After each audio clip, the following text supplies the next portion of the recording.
Bem-vindos a mais um Giro Sindical. Eu sou a economista Renata Belzunces e o Giro Sindical é uma parceria entre o DIEESE e o SINDIC-CT. DIEESE é o Departamento Intersindical de Estatística e Estudos Socioeconômicos e SINDIC-CT é o Sindicato Nacional dos Servidores Públicos Federais da área de Ciência e Tecnologia no setor aeroespacial. Hoje nós temos aqui a ilustre presença da economista do DIEESE, Fátima Lage Guerra, que vai nos ajudar a compreender um estudo repercutido recentemente pelo DIEESE, que marca o dia 27 de abril, que é o Dia Nacional das Trabalhadoras Domésticas. Fátima, bem-vinda, obrigada por aceitar nosso convite. Obrigada a você, Renata. Olá a todas e todos que nos acompanham nesse giro. Uma alegria enorme estar com vocês aqui hoje. Fátima, não é a primeira vez que a gente repercute o tema do trabalho doméstico, e isso não é porque a gente não tem criatividade, é porque é muito importante mesmo. E ele é muito importante para a economia dos cuidados, aquela que engloba as tarefas econômicas em torno da alimentação, saúde, assistência social, educação, serviços pessoais, e também ele é fundamental na garantia de emprego e renda para milhões de pessoas, com destaque para as mulheres pretas.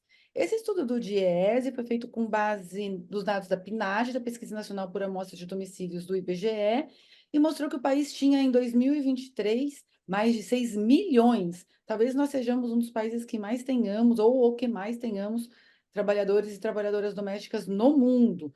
Mas conta pra gente, Fátima, quem são esses trabalhadores? Qual é o perfil? Estão mais em quais regiões do país? São mais homens, mulheres?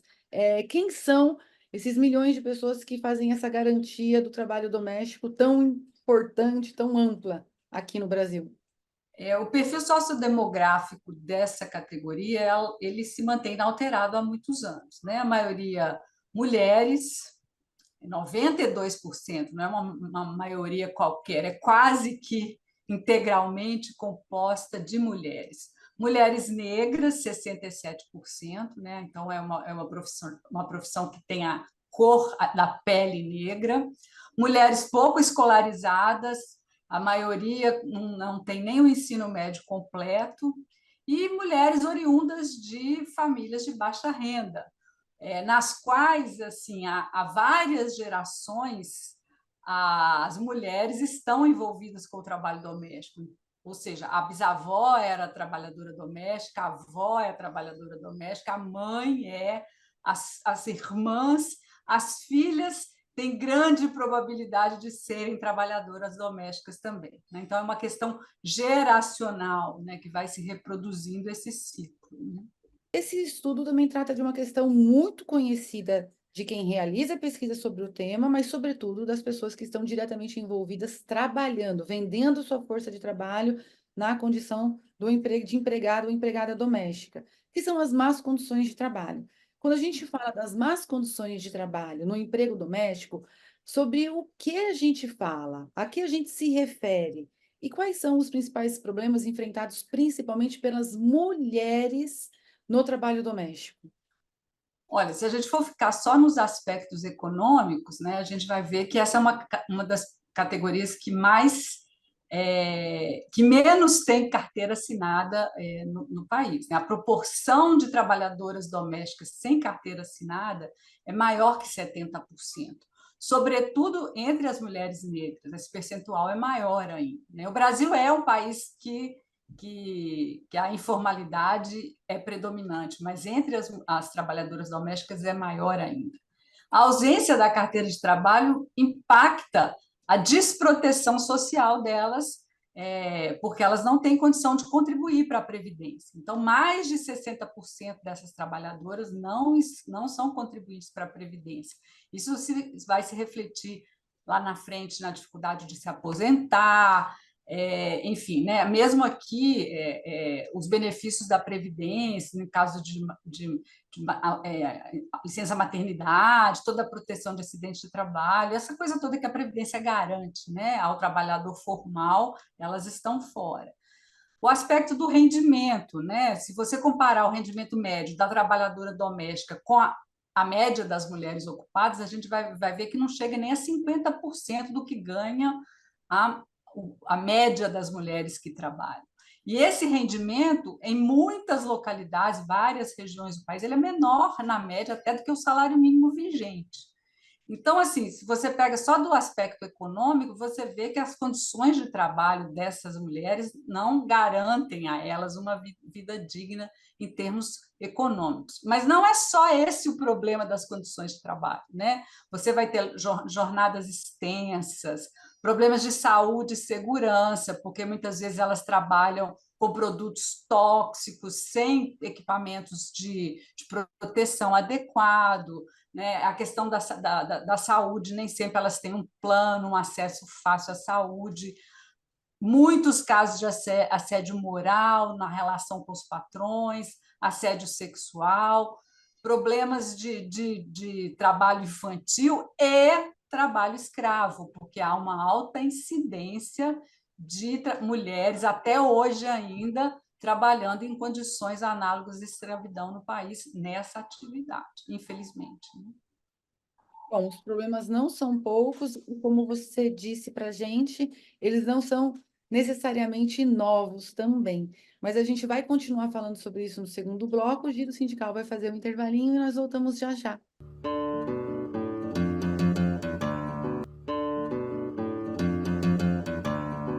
O Giro Sindical está de volta e este programa continua a conversa com a economista do Diese, Fátima Lage Guerra, sobre o emprego doméstico. O emprego doméstico, muitas vezes, quando a gente trata sobre esse tema, e você fala 92% são mulheres, e aí alguém aqui da nossa audiência pode pensar, poxa, mas os outros 8% eu nunca vi um homem trabalhando numa casa de família. Quais são essas outras ocupações que também estão englobadas no emprego doméstico, para além daquela que a gente é remetido imediatamente, que é a da mulher que cuida da louça, da roupa, de crianças? É porque os serviços domésticos englobam também trabalhos de cuidado do motorista, o zelador, a manutenção da casa, né, que são profissões típicas dos homens, né? O caseiro, enfim, o piscineiro, a pessoa que faz esses serviços eventuais e não permanentes, né? Esse trabalho típico do cuidado da família e da limpeza, dos afazeres domésticos, que é mais identificado com a mulher, né? Mas essas funções outras são delegadas para os homens, geralmente, e, em geral, mais bem remuneradas do que o trabalho feminino. Bom, muitos pesquisadores, pesquisadoras do trabalho doméstico dizem, afirmam que há uma afirmação, que é uma relação muito forte entre o trabalho doméstico e o trabalho escravo no Brasil. A que a gente pode atribuir esse fenômeno? É uma herança da nossa história escravocrata? É algo que a gente ainda não passou para trás, uma página que nós não viramos? É uma relação que realmente a gente pode estabelecer? Que é essa relação entre o trabalho similar ao trabalho escravo e o trabalho doméstico? Olha, em primeiro lugar, a gente tem que perceber que, mais do que uma simples forma de prestar um serviço de cuidado ou de ter uma ocupação no mercado de trabalho, essa profissão ela é uma característica cultural marcante, arraigada, estrutural da sociedade brasileira, né? Isso nos diferencia de outros países, de outras localidades, né? E isso tem, com certeza, é uma herança da escravidão, porque foi um processo de libertação dos escravos, mas sem vir acompanhado de garantias de inserção dessas pessoas em profissões mais qualificadas, e, enfim. E a trabalhadora doméstica ela é uma herança das mucamas, aquelas que trabalhavam dentro da casa prestando serviço para os senhores. Junto com isso, uma herança também do patriarcado, né, que concedeu às mulheres a responsabilidade única pelo trabalho de cuidado das famílias. E mais ainda, uma herança da naturalização das nossas desigualdades, né, nesse país, as nossas desigualdades econômicas históricas. Então, esses fatores combinados, eles vão explicar por que a gente tem, de um lado, uma massa enorme de meninas e mulheres negras que se inserem de forma precária no mercado de trabalho, não têm melhores oportunidades do que essa para trabalhar, então é uma oferta abundante de mão de obra barata, e, de outro lado, um pequeno contingente de famílias com alto poder aquisitivo que podem comprar essa mão de obra que é uma mão de obra relativamente barata, para fazer dentro de casa aqueles serviços que eles consideram cansativos, repetitivos, desagradáveis, enfim. E nesse meio todo, nessa perpetuação desse círculo dessas mazelas, digamos assim, você vai encontrar muitos abusos nessa linha do trabalho escravo, porque o país é enorme, a dificuldade de fiscalização desse trabalho é imensa. Então, até hoje vai ter sim mulheres, e a gente está sempre vendo aí os resgates, né, as operações que o Ministério faz de libertação de mulheres que estão aí trabalhando há anos nas casas, sem remuneração, sem liberdade de ir e vir, né? Mas um pouco, eu acho que tem a ver com todo esse contexto. Então vamos lá. O estudo também que o Diese divulgou para marcar o Dia Nacional da Trabalhadora Doméstica também traz um dado sobre a presença dessas mulheres na chefia das famílias. E traz outros dados também sobre mulheres na chefia de famílias que são muito interessantes. Que de 38 milhões de municípios brasileiros, municípios de domicílios brasileiros onde há mulheres ocupadas, 51,4% são chefiados por elas. E quando a gente faz o recorte só daqueles domicílios em que tem a presença de mulher ocupada no emprego doméstico, esse percentual sobe para 57,1%. O que significa esse número tão grande, tão superior de mulheres que trabalham no emprego doméstico chefiando esses lares? E também o fenômeno, né, Fátima, de cada vez mais mulheres na chefia de famílias. Qual que é a sua análise desse fenômeno?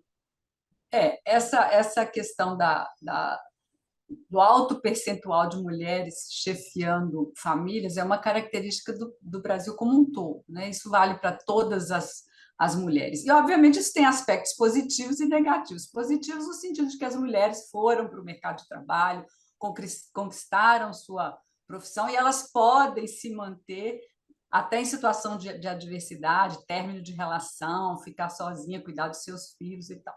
Mas o que a gente vê é que predomina nesse perfil de famílias que são chefiados por mulheres condições econômicas precárias, né? Porque as mulheres ganham, em geral, menos do que os homens. Né? Isso vale também para todo o mercado de trabalho, não só para as trabalhadoras domésticas. Então, os domicílios chefiados por mulheres geralmente são domicílios mais pobres e mais vulneráveis do que os outros. E no caso da trabalhadora doméstica, que tem toda essa condição que a gente já discutiu aqui, né, estão mais precárias do que a média das mulheres no mercado de trabalho, isso é mais sério ainda. Né? Então, são domicílios vulneráveis onde a renda é escassa e muitas vezes essas mulheres são as únicas provedoras da família que cuidam dos filhos. Né? Então, isso é uma questão que a gente tem que levar em conta. É muito importante isso que acho que você trouxe de que tem um lado positivo e tem um lado negativo. Sem contar que também muitos desses lares eles podem ser chefiados de mulheres pela ausência, né? É. Ele não tem a presença do companheiro. Do companheiro, do outro, com quem compartilhar. Né? E o histórico disso, muitas vezes, nem sempre são coisas boas, né? Histórico de violência, de abandono, companheiro ou companheira que faleceu por violência, por motivo de prisão, ou mesmo por abandono mesmo da família, que a gente sabe que isso é muito comum. Né? E, no final das contas, por essa identidade social, né? Que sempre diz que quem é responsável pelos filhos é a mulher, acaba que ela fica com a responsabilidade dos filhos. No caso das trabalhadoras domésticas, isso é mais sério ainda pela condição de mais vulnerabilidade dela no mercado de trabalho. O giro sindical volta já já.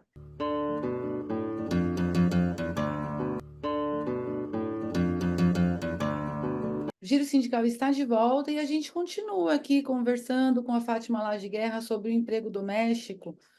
Fátima, a gente teve a promulgação da Emenda Constitucional número 72 de 2013, que é a PEC das domésticas, e depois tivemos a regulamentação dessa emenda por meio da Lei 150 de 2015.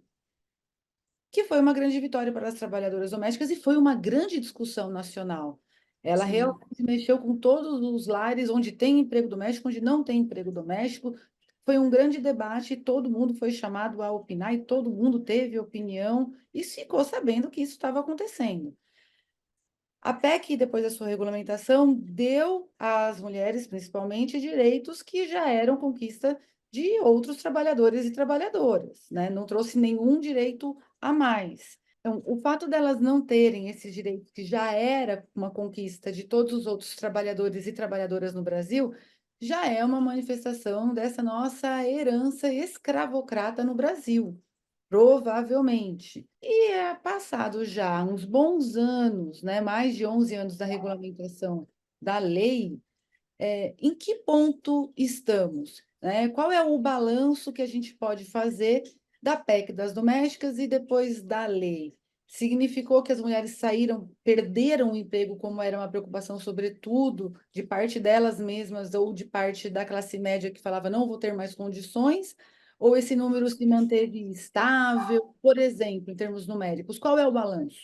Olha, pois é, essa é uma discussão bastante interessante, né? Porque, de fato, a lei, né, essa emenda constitucional e depois a regulamentação através da Lei 150 foi um momento histórico muito importante na luta das trabalhadoras domésticas por ganho de dignidade, reconhecimento e valorização profissional, né? É, foi uma reparação histórica. O pessoal costuma dizer que foi uma nova lei áurea, né? Porque foi um momento de reparar perdas passadas, de um histórico de reconhecimento de direitos a conta-gotas em comparação com outras categorias profissionais. Então, foi um momento muito comemorado, muito importante, de grande vitória política para as trabalhadoras domésticas. Agora, o período histórico que veio posteriormente foi muito desfavorável é, para o avanço dos direitos que a lei garantiu, né? Porque coincidiu com uma conjuntura econômica, institucional e sanitária muito adversa para o mercado de trabalho em geral, para a economia em geral, mas, sobretudo, para as trabalhadoras domésticas. Né? Em primeiro lugar, a gente teve uma recessão econômica profunda em 2015 e 2016, que desestruturou o mercado de trabalho, acabou com o emprego, a renda, e isso, obviamente, repercutiu na condição de vida das famílias e, por consequência, nas condições de contratação desse trabalho, né? Que foi afetado.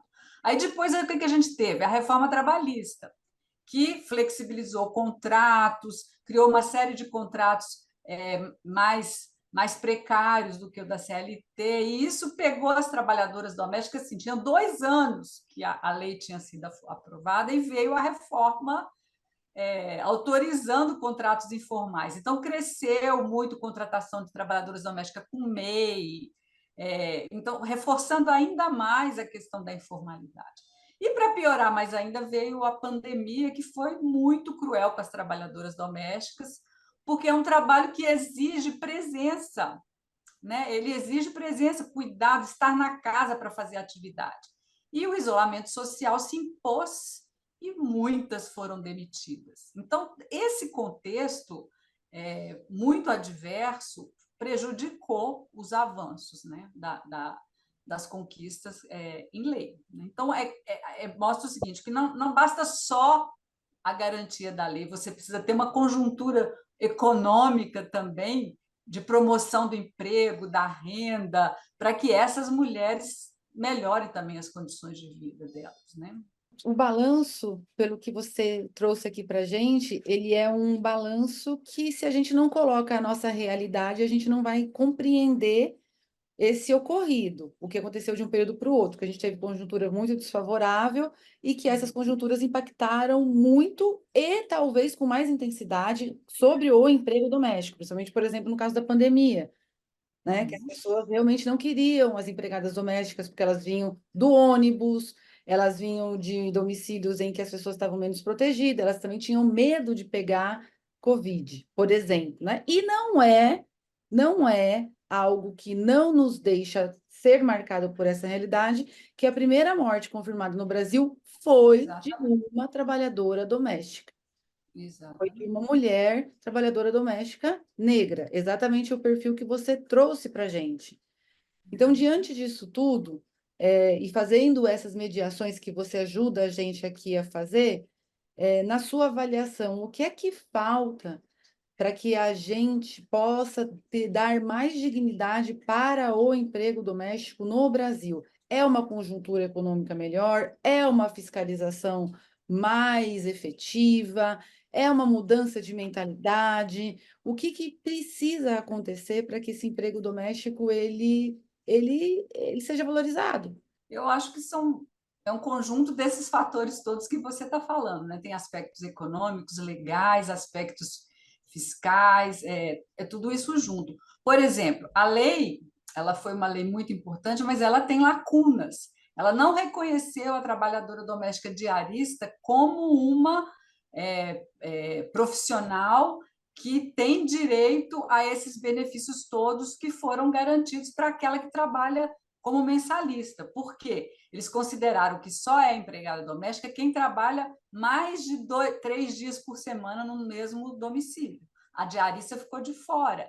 E a categoria hoje ela é predominantemente, cada vez mais, composta de diaristas, porque as famílias estão mudando, ficando menores, enfim.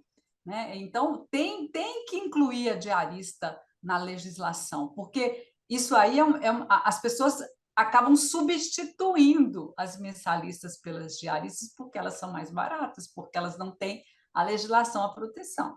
Né? Então, esse é um furo da lei, né, que ficou faltando. O aspecto da fiscalização também é outro furo da lei, porque não garante a fiscalização. Os mecanismos de fiscalização dentro dos domicílios são muito precários. Né? Tem o aspecto econômico, como eu disse, porque a conjuntura que promove o emprego e a renda permite que esse trabalho seja valorizado, porque você gera mais oportunidades no mercado de trabalho. Aquelas mulheres que não querem exercer essa profissão ou não podem se inserir em vagas mais qualificadas, elas saem e, com isso, você valoriza né, as condições de trabalho das domésticas. E tem questões também de qualificação profissional, de treinamento, porque essa profissão está mudando muito. Né? Hoje está crescendo cada vez mais o perfil da trabalhadora especializada, a cuidadora, acompanhando o envelhecimento da população, a cuidadora de idosa, a acompanhante. Essas pessoas precisam ser treinadas, qualificadas, porque não é um trabalho é, né, exige um tipo de qualificação diferenciado. Então, é preciso ter garantia de qualificação dessas mulheres, de treinamento para lidar com essas mudanças. Tem mudanças tecnológicas acontecendo no âmbito das residências e da forma de trabalhar. Vêm as plataformas digitais, muitas delas estão trabalhando através das plataformas. Então, tem todo um processo de qualificação para você lidar com essas mudanças tecnológicas, as mudanças no perfil da demanda da trabalhadora, que hoje não é mais uma babá, mas é uma cuidadora de idoso. Então, você precisa pensar nesses aspectos. Mas a gente tem uma coisa boa acontecendo aí, que parece que o governo vai né, anunciar, colocar está sendo preparada, em qualquer momento vai ser anunciada uma política nacional de cuidados, onde a gente espera que um dos aspectos seja a valorização do trabalho dessa profissional, como de outros trabalhadores de cuidados, que são também, em sua maioria, mulher, e eu acho que pode ser uma oportunidade interessante para avançar na melhoria das condições de trabalho. Eu espero bastante que seja. Queria te agradecer demais pelo seu tempo hoje, pela ajuda que você nos deu aqui para compreender mais uma vez a natureza e a condição do emprego doméstico no Brasil. Obrigada, Fátima. Até uma próxima. Obrigada a você, Renata. Seguimos.